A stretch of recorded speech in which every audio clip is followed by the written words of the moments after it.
খুব আবেগতাড়িত কণ্ঠে বলেছিলেন তার সমস্ত অর্জনে। সম্মানিত উপস্থিতি, আসসালামু আলাইকুম, শুভ অপরাহ্ন। আসলে হাংরি ম্যান ইজ অ্যাংরি। এখন তো আমাদের প্রায় 3:45 কাছাকাছি। আপনাদের এই কথা শোনার ধৈর্য আছেন? কারণ এখন আপনাদের অনুমতিটা আমার বিশেষভাবে প্রয়োজন, কারণ আমার কিছু নিজস্ব স্বকীয়তা রয়েছে বা বৈশিষ্ট্য রয়েছে। আমি যখন কথা বলি আমার কথা শুনতে হয়। আপনাদের যদি ধৈর্য চুক্তি না ঘটে তাহলে আমি কথা বলবো, নতুবা আপনাদের কাছ থেকে দোয়া কামনা করে মঞ্চ ত্যাগ করবো। এইখানে অডিয়েন্স করতে হবে। শিশির সাহেব তো শেষের দিকে এমনভাবে সবাইকে ভারাক্রান্ত করলেন। এখন আমি আপনাদের উদ্দেশ্যে একটি প্রশ্ন ছুঁয়ে দিতে চাই। সেটি হলো, আপনারা যারা এখানে আমার সাথে মঞ্চ উপবিষ্ট আছেন এবং সামনে যারা আছেন, তারা প্রত্যেকেই যার যার ক্ষেত্রে উজ্জ্বল নক্ষত্র, গুণী ব্যক্তিত্ব, এবং সকলেই কিন্তু নরসিংদীকে বিভিন্ন অঙ্গনে শুধু বাংলাদেশে নয় আন্তর্জাতিকভাবেও পরিচিতি লাভ করতে সক্ষম হয়েছে।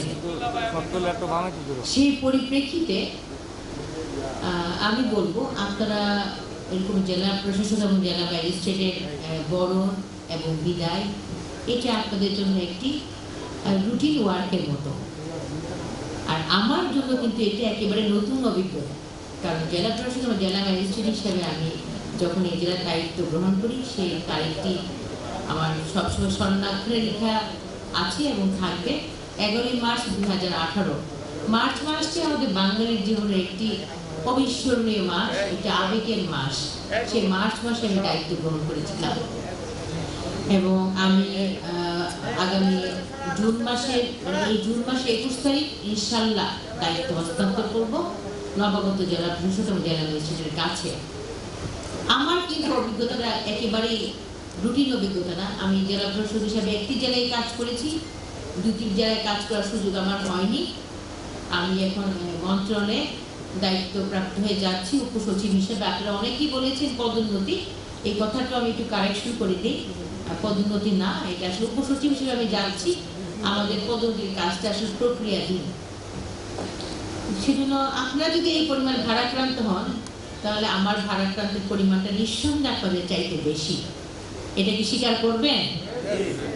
তবে একজন প্রশাসক, একজন লিডার, একজন স্বয়ংসম্পূর্ণ বা পরিপূর্ণ মানুষ যেভাবে বলেন না কেন, এবং সেই মানুষটি যদি মেন্টাল ফ্যাকাল্টি এবং সোশ্যাল ফ্যাকাল্টি সম্পর্কে লেখাপড়া করা থাকে, সেই মানুষটি তার সকল অনুভূতি, বিশেষ করে কষ্টের অনুভূতি, কখনোই প্রকাশ করবে না। আর এই মানুষটি যদি তার ভালোবাসার মানুষগুলোকে, তার প্রিয় মুখগুলোকে, প্রিয় মানুষগুলোকে ভালো রাখতে চায়, তাহলে তাকে সবসময় হাস্যোজ্জ্বল মুখে কথা বলতে হবে। আজকেও কিন্তু আমি এই কাজটি করছি এবং করব। আজকের যে আয়োজন সেটি হলো আমাদের নরসিংদী চেম্বার অফ কমার্স এবং নরসিংদী প্রেস ক্লাবের যৌথ ব্যবস্থাপনায় এবং যৌথ সভাপতিত্বে এই আয়োজনটি হচ্ছে। ব্যতিক্রমী আয়োজন, শ্রদ্ধা বিনন্দন জ্ঞাপন আয়োজন, সেটা আমাকে ঘিরে করছে। তা আমি বলবো, সেই ক্ষেত্রে আমি কতটুকু সার্থক জানি না, আমি সফল। কারণ আজকেও কিন্তু আপনাদেরকে, এটা আসলে আমারই ব্রেন চাইল্ড, আপনাদেরকে আজকেও কিন্তু ব্যতিক্রমী উপস্থাপন আমি দিয়েছি। তো যৌথভাবে সভাপতিত্ব করা যায়, যৌথভাবে বা 3-4টি সংগঠন মিলে একটি আয়োজন করা যায়। কারণ আমার যখন বদলির আদেশটি এসেছে, তখনই অনেকে বিভিন্নভাবে আমাকে টেক্সট করেছে এবং শিশির সাহেব কেঁদেছেন, মাখন সাহেবও কেঁদেছেন, এটা আমি জানি। কারণ ওনারা যে কেঁদেছেন এটা আমি বিভিন্নভাবে জানতে পেরেছি। ওনারা টেক্সট করেছেন আমাকে এবং আমার অন্যান্য যে ভাইরা আছেন এখানে মঞ্চে যারা আছেন, তারা আপনারা সকলেই বিভিন্নভাবে আমাকে টেক্সট করেছেন যে আসলে মানে, এবং তারা যখন আমার সহকর্মীরা বললো স্যার সকলে আপনাকে নিয়ে বসতে চায়, তখন আমি বললাম, দেখেন আমি তো ফেয়ারওয়েল জিনিসটা পছন্দ করি না। আমি এই পর্যন্ত আমার প্রশাসন পরিবারের 49 জন সহকর্মীকে আমি বদলি সূত্রে আমি তাদেরকে গুড বাই বলেছি সাময়িক সময়ের জন্য, ফেয়ারওয়েল বলি নাই তাদেরকে। তখন আমি বললাম যে একক একটি প্রতিষ্ঠানকে সময় দেওয়ার মতো অবস্থা আমার নেই, কারণ আমি আসলে এখনো কাজের মধ্যে আছি। সেজন্য প্রতিষ্ঠানগুলো মিলে মিলে যদি বসি তাহলে সবচেয়ে বেশি ভালো হবে। সেটা আমারও সময় খানিকটা হাতে থাকবে, আর দ্বিতীয়ত প্রতিষ্ঠানদের মধ্যে আবার একটি সম্প্রীতির ছোঁয়া তৈরি হবে। এই আমার মূল উদ্দেশ্য আমার সাধিত হয়েছে। আজকে যুগ্মভাবে সভাপতিত্ব করছেন, আমি আমাদের নামটা দেখিয়ে পড়তে চাই যাতে নামে কোনো ভুল না হয়। আমাদের Narsingdi chamber of commerce and ইন্ডাস্ট্রির সম্মানিত সভাপতি, যিনি সম্প্রতি বিসিএস এর পরিচালক হিসাবে নির্বাচিত হয়েছে, আলহাজ মোহাম্মদ আলী হোসেন শিশির সিআইপি, এবং আমাদের নরসিংদী প্রেস ক্লাবের সম্মানিত সভাপতি বাবু মাখন দাস। আমাদের মাঝে মঞ্চ উপবিষ্ট আছেন যারা আগে বলছেন নরসিংদীকে বিভিন্নভাবে আলোকিত করেছেন, এবং যে মানুষটি নরসিংদীকে আসলে আন্তর্জাতিকভাবেও পরিচিতি করেছেন, আপনাদের আমাদের সকলেরই প্রিয় দাদা মানুষ বাবু প্রবীণ কুমার সাহা সিআইপি, উপদেশের Narsingdi chamber of commerce industry এবং স্বত্বাধিকারী ড্রিম হোল্ডে পার্ক, যে পার্কটির কথা আন্তর্জাতিকভাবে পরিচিত। এখানে উপস্থিত আছেন জনাব নিজামুদ্দিন ভুইয়া লিটন, মহোদয় সিআইপি, উনি ভাইস প্রেসিডেন্ট জেলা dining and printing association Narsingdi. এছাড়া ওনার অনেকগুলো রমণী গ্রুপের চেয়ারম্যান, অনেকগুলো সামাজিক কাজে সবসময় নিজেকে সম্পৃক্ত রেখেছেন, এবং আমি বিশেষভাবে ওনাকে সবসময় সম্পৃক্ত রেখেছি। এবং অত্যন্ত চমৎকারভাবে যিনি একটি মানপত্র উপস্থাপন করলেন আমাদের নরসিংদী প্রেস ক্লাবের সম্মানিত সাধারণ সম্পাদক জনাব মাজহার আর পারভেজ, নিকনেমটা বলি মন্টি, আপনাদের সকলেই চিনেন ওনাকে নিকনেমে। এবং এখানে উপস্থিত রয়েছেন মঞ্চে নরসিংদী চেম্বার অফ কমার্সের সম্মানিত ভাইস প্রেসিডেন্ট মোহাম্মদ জাকির হোসেন, এবং যার কথাটি না বললেই নয়, যাকে ফুল দেওয়ার সময় আমি চেয়েছি, আমাদের প্রতিষ্ঠিত সাধারণ সম্পাদক ও সাবেক সভাপতি নরসিংদী প্রেস ক্লাব বাবু নিবারণ রায়। এছাড়াও সামনে উপবিষ্ট আছেন আমাদের এই নরসিংদী চেম্বার অফ কমার্স ইন্ডাস্ট্রির কার্যনির্বাহী কমিটির সম্মানিত সদস্যগণ এবং নরসিংদী প্রেস ক্লাবের কার্যনির্বাহী কমিটির সম্মানিত সদস্যগণ। আমি দেখতে পাচ্ছি বীর মুক্তিযোদ্ধাগণ এবং অন্যান্য বিভিন্ন শিল্পের সঙ্গে সম্পৃক্ত যে বিভিন্ন অ্যাসোসিয়েশন রয়েছে, সেই অ্যাসোসিয়েশনের নেতৃবৃন্দ, ইলেকট্রনিক্স এবং প্রিন্ট মিডিয়ার সাংবাদিক বন্ধুগণ, এবং এখানে বিজ্ঞতিরিক্ত জেলা ম্যাজিস্ট্রেট যিনি সদ্য যোগদান করেছেন আমারই সহকর্মী উপস্থিত আছেন, এবং এখানে উপস্থিত রয়েছেন আমার জেলা প্রশাসনের অন্যান্য স্নেহাস্পদ সহকর্মীগণ। সকলকে আমি সালাম, শুভেচ্ছা এবং মুজিব বর্ষের শুভেচ্ছা জানাচ্ছি। সেই সাথে স্বাধীনতার সুবর্ণ জয়ন্তী উদযাপন করেছি, সেই স্বাধীনতা সুবর্ণ জয়ন্তীর আমি রক্তিম শুভেচ্ছা জানাচ্ছি। এই যে অনুষ্ঠানের একটি পরিবর্তন, মানের পরিবর্তন, নামকরণের পরিবর্তন, এইটাও আমাকে আন্দোলিত করেছে যে আপনারা আমাকে কত ভালোবেসে কত সম্মানের সঙ্গে রিসিভ করেছেন। যে একজন সরকারি কর্মচারীর জন্য এর চাইতে বড় প্রাপ্তি আর কি হতে পারে। এবং আমি বলি যে আমার বিদায় প্রাককালে সাময়িক বিচ্ছেদ, এটা নিঃসন্দেহে, এই বিদায় প্রাককালে আপনাদের যে এই ধরনের শ্রদ্ধা বিনন্দন এবং আপনাদের এই ধরনের হৃদয় উচ্চারিত যে ভালোবাসা, যে কবিতা, গান, শব্দের মাধ্যমে আপনারা প্রকাশ করেছেন, সেটাই মনে করি আমার এই জেলা প্রশাসন, জেলা ম্যাজিস্ট্রেট হিসাবে আসীন হওয়ার ক্ষেত্রে একটি বড় অ্যাচিভমেন্ট, আমার বড় প্রাপ্তি। কারণ মানুষের আমাকে যদি কেউ জিজ্ঞাসা করে যে আপনি 3 বছর 3 মাস এই পদে ছিলেন, আপনার প্রাপ্তি কি, আমি বলবো আমার প্রাপ্তি হলো অনেকগুলো মানুষের সঙ্গে আমার পরিচয় ঘটেছে, অনেকগুলো মানুষ আমার প্রিয় মুখ হিসাবে আমার কাছে আমার হৃদয় স্পটে স্থান করেছেন, প্রিয় মানুষ হিসাবে তারা আবির্ভূত হয়েছেন, এবং অনেকে আবার পরামর্শক হিসাবে, অনেকে আমার যেটা বলবো বিভিন্ন ক্ষেত্রে আমাকে সহযোগী হিসাবে আমার কাছে আবর্তিত হয়েছে। সেটি আমার অ্যাচিভমেন্ট। একজন কর্মচারী এই ধরনের অ্যাচিভমেন্ট হওয়াই উচিত। তবে এখানে যদি ভালো কিছু আমি করে থাকি তাহলে আমি বলবো অল প্রেইজেস টু বি অলমাইটি, সকল প্রশংসা মহান আল্লাহ তাআলার প্রতি। আর আমি আমাদের মাননীয় প্রধানমন্ত্রী জননেত্রী শেখ হাসিনার প্রতি গভীর কৃতজ্ঞতা প্রকাশ করছি, কারণ উনি আমাকে এই জায়গায় পদায়ন করেছিলেন। আপনারা জেলা প্রশাসক এবং জেলা ম্যাজিস্ট্রেট হিসেবে পদায়নের অনেক গল্প শুনতে পারেন, কারণ আপনাদের আসলে বিচরণ কিন্তু শুধুমাত্র নরসিংদীতে সীমাবদ্ধ না। গণমাধ্যম ব্যক্তিত্বগণ এবং যারা আপনার শিল্পকে এগিয়ে নিয়ে যাচ্ছেন, অর্থনীতির চাকাকে যারা এগিয়ে নিয়ে যাচ্ছেন, তাদের বিচরণ কিন্তু সমগ্র বাংলাদেশ এবং বাংলাদেশকে পেরিয়ে বিশ্বাঙ্গনে। কারণ আমরা এখন গ্লোবাল ভিলেজে আছি।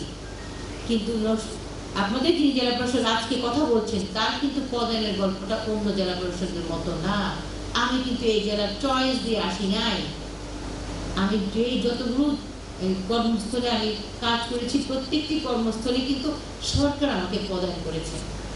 এটা আমার জন্য একটি বাড়তি প্রাপ্তি।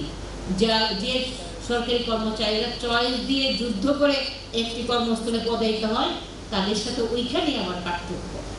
আর আমি আসলে জেলা প্রশাসক হিসাবে হওয়ার চেষ্টা করেছি মানুষের, এবং আমি সর্বক্ষণই, আপনারা বলেছেন তবে রিপিট করি, আমি সর্বক্ষণই নরসিংদী জেলাতে অবস্থান করেছি। কিন্তু আমি কিন্তু ঢাকার আলো বাতাসটা গ্রহণ করি নাই। সেজন্য কিছুটা ভিন্নতা আমার মধ্যে আপনারা পেয়েছেন, এটা নিঃসন্দেহে। কারণ আমি মনে করেছি আমার উপর যে অর্পিত দায়িত্বটি সরকার দিয়েছেন, এটা যদি আমি ভালোভাবে পালন না করি, এটাকে আমি চাকরি হিসাবে গ্রহণ করি না, আমি গ্রহণ করেছি ইবাদত হিসাবে। কারণ এখানে আমার সুযোগ রয়েছে মানুষের জন্য কাজ করার জন্য। এই সুযোগটি আমি কেন কাজে লাগাবো না?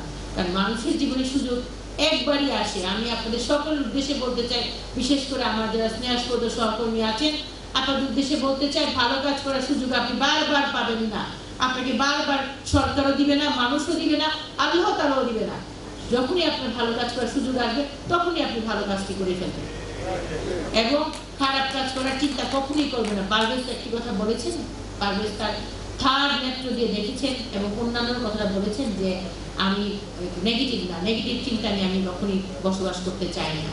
আমি ব্যক্তিগত জেলা প্রশাসনটা আপনাদের সকলকে নিয়ে পরিচালনা করার ক্ষেত্রে আমরা যে সরকারি বিধান এইগুলোকে প্রতিপালন করেছি, পাশাপাশি আমার কিছু ব্যক্তিগত রুচিবোধেও আমি এখানে ইনক্লুড করেছি। কেন ইনক্লুড করেছি? আমি মনে করেছি যে আমার এই পদটি স্থায়ী পদ নয়, কারণ আমি তো চলে যাচ্ছি এই পদ ছেড়ে, কিন্তু মানুষ হিসেবে আবশ্যিকভাবে মানুষের সঙ্গে যে মানুষের সম্পর্ক, এটার একটা স্থায়িত্ব অবশ্যই প্রয়োজন। নতুবা তো মানুষ হিসাবে আমি সৃষ্টির শ্রেষ্ঠ জীব, এই কথাটি কিভাবে বলবো? এই কথাটি আমি কিভাবে দাবি করবো যে আমি আশরাফুল মখলুকাত? এবং আমরা যদি দৃশ্যমান মানুষ, যেটা সৃষ্টিকর্তার শ্রেষ্ঠ জীব, তাদেরকে যদি আমরা ভালোবাসতে না পারি, তাহলে আমি কিভাবে বলবো যে অদৃশ্য যে ঈশ্বর বা আল্লাহ তাআলা সৃষ্টিকর্তা, তাকে আমরা ভালোবাসতে পারছি? সেজন্য আমাদের কথা কর্মে মিল থাকতে হলে আমাদেরকে পরিশ্রম একটু করতেই হবে। আমি ব্যক্তিগতভাবে নিজে বর্ণিল থাকতে পছন্দ করি এবং নিজে শুধু বর্ণিল না, আমি কর্মমুখর একটি জীবন প্রত্যাশা করি আমার নিজের জন্য। যেটা আমাকে একটি ভিন্ন মাত্রার জীবন বোধ উপহার দিবে।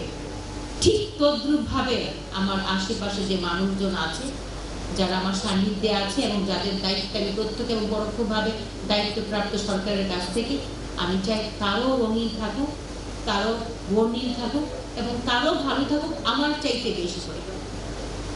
কারণ আমি বিশ্বাস করি আজকে সরকারের যন্ত্র হিসাবে আমি একটি ভালো গাড়ি চড়ি, আমি ভালো একটি বাসায় থাকি হয়তোবা। আমি চাই প্রত্যেকটা মানুষই এবং ভালো গাড়ি চড়ুক, ভালো বাসায় থাকুক, ভালো পরিবেশ পাক। যে চাওয়াটা মাননীয় প্রধানমন্ত্রী তার পিতার পদাঙ্ক অনুসরণ করে চেয়েছেন এবং উনি কিন্তু একটি স্বপ্ন সোপান আমাদেরকে উপহার দিয়েছেন। আর আমি আরেকটু বলতে চাই, যদি আপনারা বলেই থাকেন বা মনেই করে থাকেন যে আমি ভালো কিছু করেছি, তাহলে আমি বলবো যে আমার যে প্রশাসন ক্যাডারের সদস্য হিসাবে আমাদের যে শ্রদ্ধেয় সিনিয়র সহকর্মীরা সবসময় আমাদেরকে ভালো কাজে উৎসাহ দিয়েছে এবং তারা ভালো কাজ করার নির্দেশনা দিয়েছে, সেজন্য তাদের প্রতি আমার নিঃসন্দেহে আমার কৃতজ্ঞতা রয়েছে। আর আমার বাবা মা যারা পৃথিবীতে বেঁচে নাই, না ফেরার দেশে চলে গিয়েছেন, কিন্তু আমি সবসময় মনে করি যে ওনারা আমার সাথেই আছেন এবং they always live in my heart. সেজন্য আমি আমার যেহেতু এই জেলায় আমি 17তম জেলা প্রশাসক এবং মায়ের জাত হিসাবে আমি প্রথম, সেই পরিপ্রেক্ষিতে আমি আমার বাবার একটি উক্তি বলতে চাই। আমার বাবা প্রায়ই বলতেন, ওনার যেহেতু মেয়ে সন্তান বেশি, ওনার 6 জন কন্যা সন্তানের জনক উনি ছিলেন আর একজন পুত্র সন্তান। উনি বলতেন, she pays the debt of her life not by what she dies but by what she suffers. এছাড়া আসলে এক্সপ্লেনেশন হলো, মেয়েরা তার জীবনের ঋণ শোধ করে দুঃখ দুর্দশা দিয়ে, মৃত্যু দিয়ে নয়। সেজন্য সেই জায়গায় যদি আমি এক্সপ্লেন করি, সেটা হলো এখানে আমি আমার কর্মযোগ্যতা চালনা করতে গিয়ে, সরকারি নির্দেশনা প্রতিপালন করতে গিয়ে অনেকগুলো নির্বাচনের কাজ আমাকে করতে হয়েছে। আজকে যে প্রেস ক্লাব এবং চেম্বার, সেটা আমার সময় তারা নির্বাচিত প্রেস ক্লাব এবং চেম্বার, জাতীয় নির্বাচন, লোকাল গভর্নমেন্টের নির্বাচন, এই সবগুলোর ক্ষেত্রে কিন্তু অনেকগুলো ব্যারিয়ার আমার ছিল। কিন্তু আমি ব্যারিয়ারগুলোকে মনে করেছি যে আসলে ব্যারিয়ার না, আমি মনে করেছি যে এই প্রতিকূলতাটাকে আমাকে ওভারকাম করতেই হবে। এই ওভারকাম করার ক্ষেত্রে আপনারা ছিলেন আমার এমন এক সহযোগী, যে সহযোগীদের কথা আমি কোনো দিনও ভুলবো না। এবং আপনারা আমাকে যে ঋণে আবদ্ধ করেছে, সেই ঋণটি হলো অপরিশোধিত ঋণ। আমি ঋণটা রেখে দিতেই চাই, ঋণটা আমি পরিশোধ করতে চাই না। কারণ কিছু কিছু ঋণ যদি আমি রেখে না দিই, তাহলে সম্পর্কের যে ঘনত্ব বা গাঢ়ত্ব, সেটা যে বৃদ্ধি পাবে না। আপনারা কি আমার সাথে একমত? সেজন্য আমি ঋণটা রেখে দিতে চাই। আমাকে আপনারা আহ্বান জানিয়েছেন যে ঢাকা, নরসিংদী, ব্রাহ্মণবাড়িয়া, মাঝখানে নরসিংদী। বিশ্বাস করেন যে আমার এই নরসিংদী থেকে আমার বাড়ি 40 মিনিটের ড্রাইভ, কিন্তু আমি আসলে এই 3 বছর 3 মাসে বাড়িতে কতবার গিয়েছি কাউন্ট করলে 3 বারের বেশি নয়। এখন ঢাকা থেকে বাড়িতে অবশ্যই যাব। নরসিংদীতে আপনারা যে আমন্ত্রণটা জানিয়েছেন, আমি অত্যন্ত কৃতার্থ হয়েছি এবং উদ্বেলিত হয়েছি। কিন্তু আমার আবার সরকারি কর্মচারী হিসাবে আমার কিছু শিষ্টাচার আছে। আমি মনে করি যে জেলায় আমি পদচারণা রেখেছি, জেলা প্রশাসন, জেলা ম্যাজিস্ট্রেট হিসাবে এবং কালেক্টর বাহাদুর বটে, সে জেলায় আমি আর ভিন্ন পরিচয়ে, সরকারের কোনো দায়িত্ব না পড়লে ভিন্ন পরিচয়ে আমি ব্যক্তিগত ফারানা হিসাবে এই জেলায় আমি পদচারণা রাখতে চাই না। আপনারা কেউ কষ্ট পাবেন না, কারণ এই শিষ্টাচারগুলো আমাদের অনেক বয়োজ্যেষ্ঠ যারা সহকর্মী এখানে জেলা প্রশাসক হিসেবে ছিলেন, তারা শিষ্টাচার ভঙ্গ করেছেন। তাই আমি এটা আমার অন্য যে সহকর্মীরা আছে তাদের উদ্দেশ্যে বলতে চাই, এই শিষ্টাচার রক্ষা করা উচিত। কারণ যখনই আমি আমার কর্মকাণ্ড দ্বারা যেভাবে হোক আপনাদের মনে একটা স্থান করে নিয়েছি, যদি আমি বারবার আপনাদেরকে ফোন করি, বারবার এই জেলায় পদচারণা দেই, তখন আমার যে অন্য যে সহকর্মীকে এখানে কাজ করতে আসবে তাকে বিরক্ত করা হবে। এটা আমি মনে করি তার স্বাধীনতায় আঘাত করা হবে। তবে এর অর্থ এটা না যে আমি আপনাদের সঙ্গে আমার যোগাযোগ সবসময় থাকবে, কিন্তু সুপ্রতিষ্ঠিত কর্মচারীরা শিষ্টাচার সম্পন্ন হবে।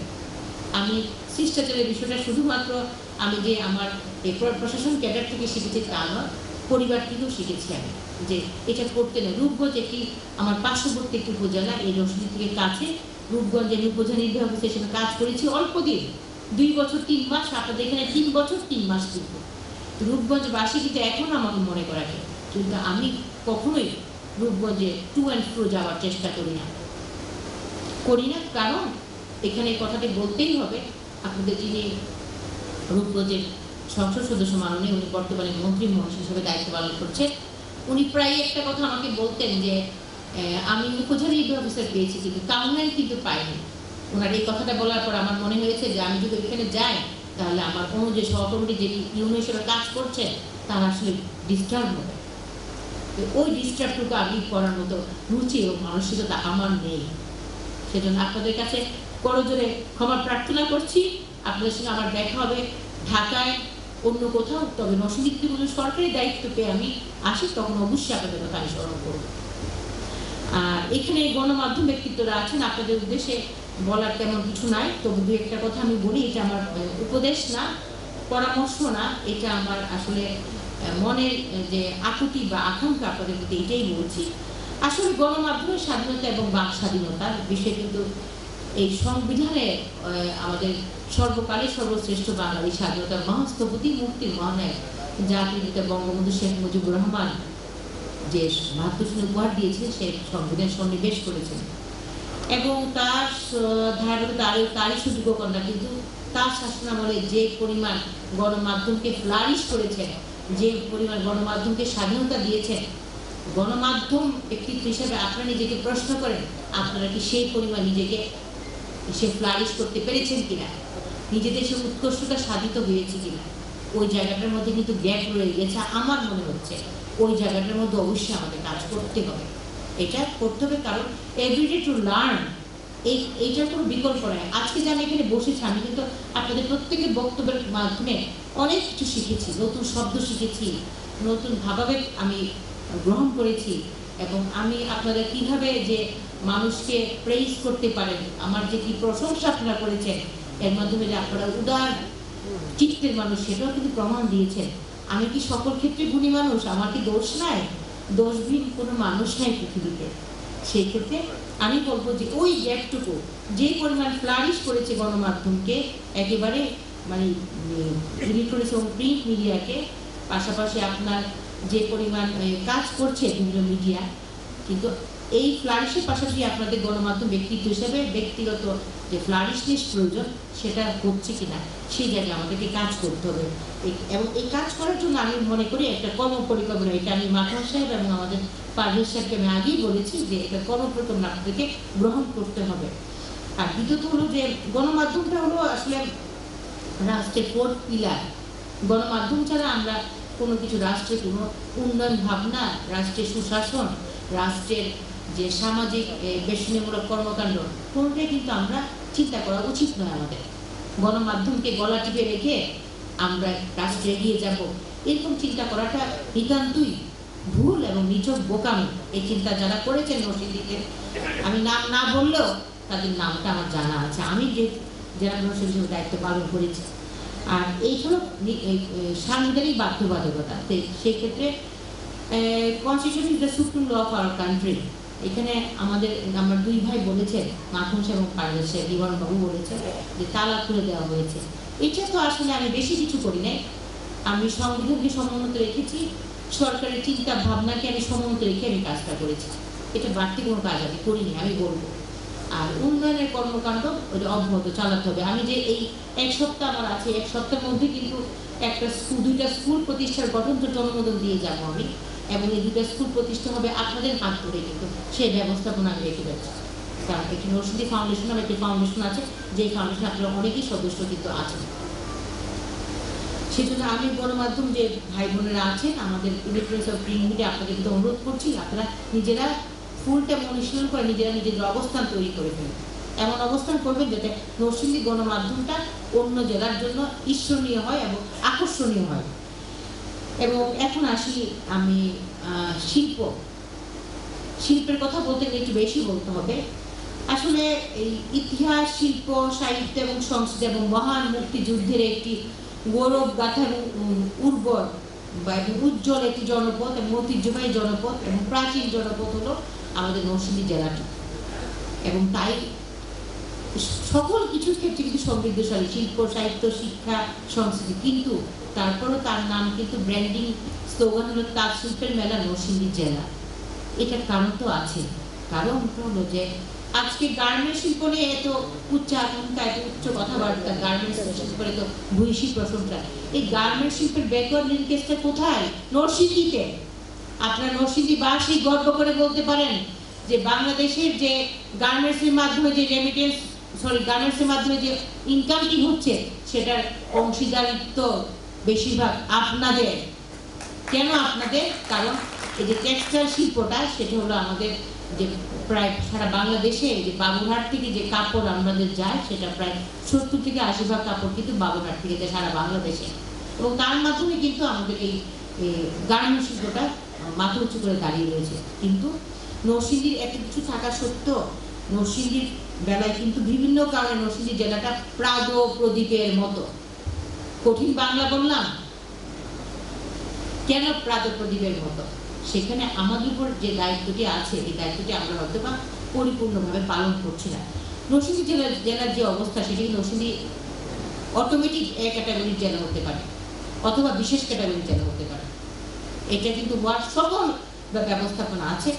এখন এটা জেলা প্রশাসকের হাত ধরে এটা প্রস্তাব যাবে যে আপনাদের এখানে কোভিড, এখানে নির্বাচন, অনেকগুলো কাজ আপনাদের নিয়ে আমি করেছি। আমি সম্প্রতি রায়পুর উপজেলাটিকে দুটি ভাগে ভাগ করে প্রস্তাব পাঠিয়েছি, 2টি উপজেলা এবং 2টি থানা। এবং এইভাবে যদি কর্মপরিকল্পনা আপনারা নেন তাহলে কিন্তু আসলে নরসিংদী জেলাটি বিশেষ ক্যাটাগরি বা এই ক্যাটাগরির জেলা হওয়ার সকল উপকরণ রয়েছে। এবং বিশেষ ক্যাটাগরি বা এই ক্যাটাগরির জেলা যদি হয় তাহলে সত্যিকার অর্থে সরকারের বিভিন্ন বরাদ্দ এগুলো কিন্তু ভালো আসবে। এবং আরেকটি বিষয় হলো যে নরসিংদী জেলাতে আমরা যেটা দেখেছি যে আপনাদের কাছে আমাদের ঋণ বোর্ডটা কেন বেশি সরকারি কর্মকাণ্ড বাস্তবায়ন করার ক্ষেত্রে আপনাদের যে সহযোগী ভূমিকা, যখন যেভাবে বলেছি জেলা প্রশাসন যেভাবে আপনাদেরকে আহ্বান করছে সেইভাবে আমাদের পাশে থেকেছে। কোনো একটি আহ্বানে আপনারা না বলেন নাই, সেটা কিন্তু নরসিংদীর জন্য একটি অনন্য দৃষ্টান্ত অন্য জেলার জন্য। আপনাদের জেলা প্রশাসক আসলে এই গত 3 বছর 3 মাসে অনেক রাষ্ট্রীয়ভাবে অনেক জাতীয় পদকে সম্মাননা পেয়েছে, পদকে ভূষিত হয়েছে। কিন্তু আমি বলি এই সম্মাননা বা পদক এটা আপনার জেলা প্রশাসকের নয়। এটা শুধু বলার জন্য বলছি না, আমি একেবারে মন থেকে বলছি যে সম্পূর্ণ আপনাদের। আমি আপনাদেরকে অংশীদারিত্ব দিচ্ছি না, আমি সম্পূর্ণভাবে আপনাদেরকে দিচ্ছি। এই কারণে এই যে আমি কর্মসংস্থান নরসিংদীর জন্য যে পদকটি পেলাম সেটার জন্য কিন্তু কাজ করেছে চেম্বার। আজকে যিনি সভাপতি উনি কিন্তু তখন সিনিয়র সহসভাপতি ছিলেন, আমার মনে আছে। তার মায়ের খুব ওষুধ ছিল এবং চেম্বারের অন্যান্য নেতৃবৃন্দ তাৎক্ষণিকভাবে হাতে নিয়ে আমরা কাজটা করেছি। পরবর্তীতে কলেবর বৃদ্ধি পেয়েছে, এটা একটা সুসংবাদ আপনাদেরকে দেই। এটা একটি ওয়েবসাইট লঞ্চ করা হয়েছে, 518 জনকে চাকরি দেওয়া হয়েছে, আরও প্রায় 100টি সিভি অন দ্য প্রসেস আছে। এবং এটার একটি আমি অ্যাপ্লাই করেছিলাম ইউনাইটেড নেশনস পাবলিক সার্ভিস অ্যাওয়ার্ডের জন্য। আমি অ্যাপ্লাই করেছিলাম। সাধারণত থার্ড ওয়ার্ল্ড কান্ট্রির কাউকে এই অ্যাপ্লিকেশনের ক্ষেত্রে নির্বাচিত করা হয় না, কিন্তু প্রাথমিকভাবে আমার অ্যাপ্লিকেশনটা নির্বাচিত হয়েছে। এবং আমি এটা আসলে আমার প্রপার চ্যানেলে করতে পারি নাই, আমি ব্যক্তিগতভাবে করেছি, নির্বাচিত হয়েছে। আমি মনে করি এটি আমার যথেষ্ট অ্যাচিভমেন্ট। আমি যে একেবারে ফাইনাল নির্বাচিত হব সেটা আমি প্রত্যাশা করি না, কিন্তু এই উদ্যোগটা কিন্তু সেই ইউনাইটেড নেশনস পর্যন্ত আমি পৌঁছে দিয়েছি, এটা আপনাদের উদ্দেশ্যে বলতে চাই। আর আরেকটি বিষয় আমি আপনাদের বলি যে নরসিংদী জেলার যে শিল্পকে এগিয়ে নেওয়ার জন্য আপনারা যারা আজকে মঞ্চে আছেন তারা কিন্তু সত্যিকার অর্থে নিরলসভাবে কাজ করেছে। যখন কোনো উদ্যোক্তা সৃষ্টি করার জন্য কোনো গভর্নমেন্ট থেকে কোনো ধরনের সুব্যবস্থা গ্রহণ করা হয় নাই, এবং সামনে যারা অনেকে আছেন, আমি আমাদের যে শাহ গ্রুপের হেলাল সাহেবের বড় সন্তানকে দেখতে পাচ্ছি। আপনাদের হেলাল সাহেব কিন্তু এখানে আমি বলবো ব্রাহ্মণবাড়িয়ার কৃতি সন্তান, আমার মাটির সন্তান। উনি কিন্তু এখানে সত্যিকার অর্থে যে আপনাদের টেক্সটাইল শিল্পকে উনি শুরু করেছেন এবং আপনাদের সকলের সহযোগিতা নিয়ে এবং সকলকে নিয়ে সামনে এগিয়েছেন। এখন এই শিল্পগুলোকে কিন্তু এখন যারা তরুণ প্রজন্ম তাদের উদ্দেশ্যে বলতে চাই, আপনারা কিন্তু অনেকটা পরিশ্রম বিমুখ হয়ে গিয়েছেন, তার সরকার অনেক পৃষ্ঠপোষকতা দিচ্ছে বলে। আপনারা আজকে যারা মঞ্চে আছে তাদের দিকে তাকান, তারা যখন ব্যবসা বাণিজ্য করছে এবং সামনে আমার অনেক ভাইরা রয়েছেন, গুণী ভাইরা, তারা যখন ব্যবসা বাণিজ্য করেছেন তারা কিন্তু কোনো পৃষ্ঠপোষকতা পান নাই। কিন্তু বাংলাদেশের প্রধানমন্ত্রী জননেত্রী Sheikh Hasina public private partnership, উনার বেজা এই অনেকগুলো কার্যক্রমের মাধ্যমে কিন্তু বিজা পৃষ্ঠপোষকতা দিয়ে যাচ্ছে। কিন্তু শুধুমাত্র আমার কাছে যেটা লক্ষণীয়, তরুণ প্রজন্মের ভাইরা সবটা প্রশিক্ষণ গ্রহণ করতেও পারে না, আবার গ্রহণ করলেও সেটা ডেলিভারি দিতে পারছে না। ওই জায়গায় কাজ করতে হবে। এবং আমি কিন্তু বিজা যে প্রশিক্ষণ দিয়ে থেকে আমি বলেছি যে ভাইরা কষ্ট করে এই শিল্পকে এগিয়ে নিয়েছে সে ভাইদেরকে আপনারা স্পিকার হিসাবে এখানে নিয়ে আসবেন। একটি প্রোগ্রামে প্রবীরদা যুক্ত হয়েছিলেন আমার মনে পড়ে। আমি মনে করি যে আমার এই যে প্রত্যাশাগুলো হয়তো সব আমি পূরণ করতে পারিনি। আমি এখন হিসাব করছি যে আমার কি কি করার প্রয়োজন ছিল, আমি কি করতে পারি নাই। আসলে আপনার চাওয়া পাওয়ার সমন্বয় ঘটে না, স্বাদ এবং সাধ্যের সমন্বয় ঘটে না, এটা সত্যি কথা। সেজন্য আমি মনে করি যে কাজ আমি করতে পারি না, এই কাজ যাতে আমি পরবর্তী যে জায়গায় থাকি না কেন পরোক্ষভাবে যাতে আপনাদের জন্য কাজ করতে পারি, এই শক্তি যাতে খোদা তাআলা আল্লাহ তাআলা আমাকে দেন, আপনার সেই প্রার্থনা আমার জন্য করেন। যেমন আপনার শিল্প বলতে তো আমরা শুধু ইন্ডাস্ট্রি মনে করবো না, শিল্প বলতে অনেক কিছু আছে। যেমন উপস্থাপনা এক শৈলী, এটাও কিন্তু শিল্প। আজকে যে অনেক সাহেব উপস্থাপনা করছেন, তা আমি আমাদের ওনাকে আসলে ধন্যবাদ দিচ্ছি না, আমি আমার গত 3 বছর 3 মাসে কিন্তু আমাদের সরকারি সকল প্রোগ্রাম উনি উপস্থাপনা করে সরকারের এই কর্মকাণ্ডকে কিন্তু উনি সত্যিকার অর্থে সহযোগিতা করেছেন। তো এইভাবে নাম মেনশন করছি না, আপনাদের যে অনবদ্য সহযোগিতা, অনন্য সহযোগিতা আমার কাছে চিরসবুজ এবং অমূল্য স্মৃতি। এবং আমরা উই সার্ভ টুগেদার। আমি বলতে চাই, I don't like to say goodbye, hope to see you once again. এবং আরও বলি যে আপনাদের জন্য আমার অবিরাম ভালোবাসা, শুভেচ্ছা, শুভকামনা এবং প্রার্থনা হলো আল্লাহ তাআলার নিকট, যে কলে করে আপনারা নরসিংদী প্রেস ক্লাব এবং আমাদের যে গণমাধ্যম ব্যক্তিত্বগণ নিজেদেরকে পদচারণা দিয়ে সামনে এগিয়ে যাচ্ছেন এবং আমাদের এই শিল্পের সঙ্গে সম্পৃক্ত যে ভাই বোনেরা এগিয়ে যাচ্ছেন, আপনাদের কলে করে আরও বৃদ্ধি পাক, আপনারা সুস্থ দেহের অধিকারী হবেন, আপনাদের ব্যক্তিগত জীবন, পারিবারিক জীবন, সামাজিক জীবন সুন্দরভাবে সুখের হবে, বর্ণিল হবে এবং রঙিন হবে, রঙিন রঙিন। এবং আমিও প্রার্থনা করি, আপনাদের কাছে দোয়া চাই যে আমি যাতে সুস্থ দেহ এবং মনে আমার উপর জড়িত দায়িত্বটি সরকার দিয়েছে সেটা পালন করতে পারি। পাশাপাশি আমি যে জীবন প্রত্যাশা করি সেটি হলো একটি শুদ্ধ আত্মার বিশুদ্ধ অনুশীলন এবং ফুলের মতো পবিত্র একটি বর্ণিল জীবন। কারণ ফুলের মতো একটি পবিত্র জীবন যদি আমার থাকে, সে ফুলের মাধ্যমে আমি ভালো থাকবো, অন্যকে ভালো রাখতে পারবো। এই বলে সকলকে আমার আন্তরিক ধন্যবাদ জানিয়ে এবং আবারও বলতে চাই, I don't like to say good bye. আমি আমার বক্তব্য এখানে শেষ করছি। আসসালামু আলাইকুম। জয় বাংলা, বাংলাদেশের দিবস।